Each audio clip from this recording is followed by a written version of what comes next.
It's fun being a comedian. Work at night, have all day to have some weird days. Had a weird day recently, went to the podiatrist, then I adopted a kitten. That was my to-do list for a Tuesday. Finally found something cuter than my little toes. Little baby kitty cat. It's fun being a new cat owner, get to buy her stuff. I was on Amazon looking at cat treats. Found the brand of cat treat. There's a bunch of reviews next to it. Saw there was a 1-star review. I was like, ooh. I gotta read a 1-star review of a cat treat. This was the entire review. My cat didn't like this. How's that? Guys at his keyboard, I'm gonna keep this lean and mean. My cat didn't like this. I could just see that guy at home. Hey, Pockets, come here. Got some new treats for you to try. What do you think? Oh, you don't like them? Well, don't worry. Daddy will bankrupt the company.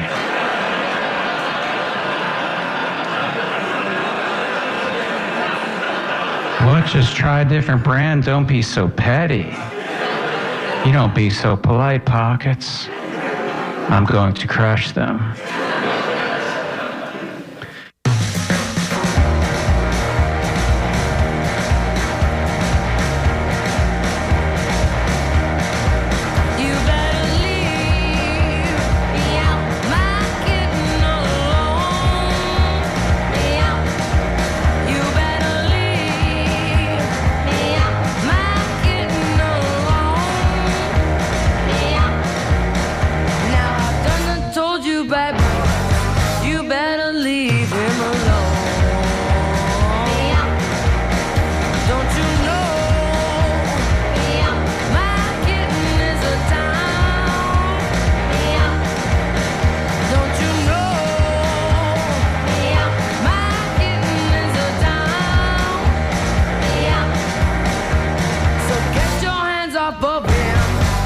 Cause I'm his loving man. Bitch, I'm gonna have to hit you on the top of your head. Your bad dog's gonna miss you, and you wish that you were dead. My kitten alone. Yes, I love my little kitten, like you straight up love your mom.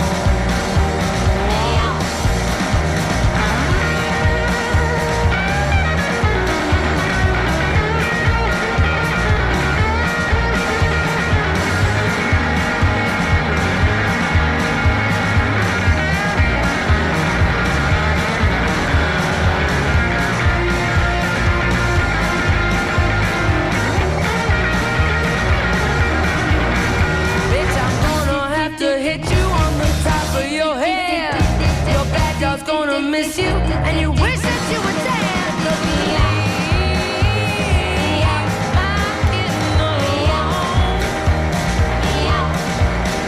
Yes, I love my little kitten, like you straight up love your mom.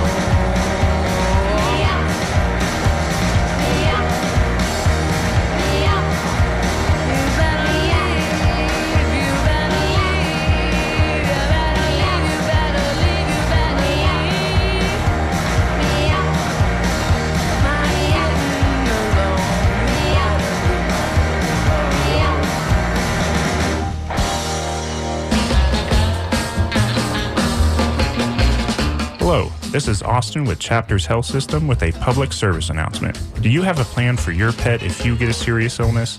Chapters Health System helps every pet-owning patient and family ensure their pet is well cared for through the Pet Peace of Mind program.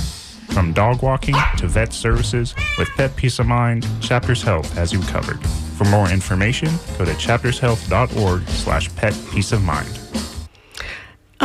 We wanted to play that little PSA. I was able to interview the folks from Pets Peace of Mind, affiliated with hospice in Central Florida. So if you are in need of their services, please check out Suncoast Hospice under lots of different names online. But the Pets Peace of Mind is the name of that specific service that they offer.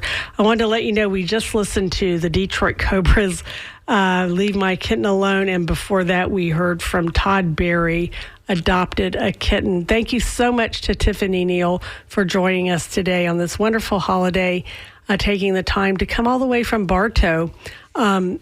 We can't thank you enough for making the time, and also for the wonderful services that you provide. And we all know animals make our life a whole lot better, but sometimes we need a little help with that. Tiffany Neal can be reached at Tiff's Pack on Facebook, and also tiffspackcorp.com if you want to give her some encouragement this holiday season. We're going to leave you out. Oh, but first, I need to let you know, next week I'll be back with a guest who's yet to be determined, but I'm sure they'll be wonderful. And the following week on January 8th, Glenn Hatchell will be in talking about dog behavior and what's going on at the Humane Society of Tampa Bay. Until then, we're going to leave you with John Batiste. I think you'll recognize this one. He has a wonderful release called Beethoven Blues. You're tuned to 88.5 WMNF Tampa.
kid, I'd take a trip every summer down to Mississippi to visit my granny and her antebellum world. I'd run barefooted all day long. Uh-oh, we're going to have to cut the Mississippi Squirrel Revival. Mario and Joe are next door with the conversation coming up right after NPR News. You've been listening to 88.5 WMNF Tampa with Tiffany Neal. And again, I'm going to thank you one more time because it was awesome of you to come in today. See you next week on the radio. meow, meow, meow, meow, meow, meow.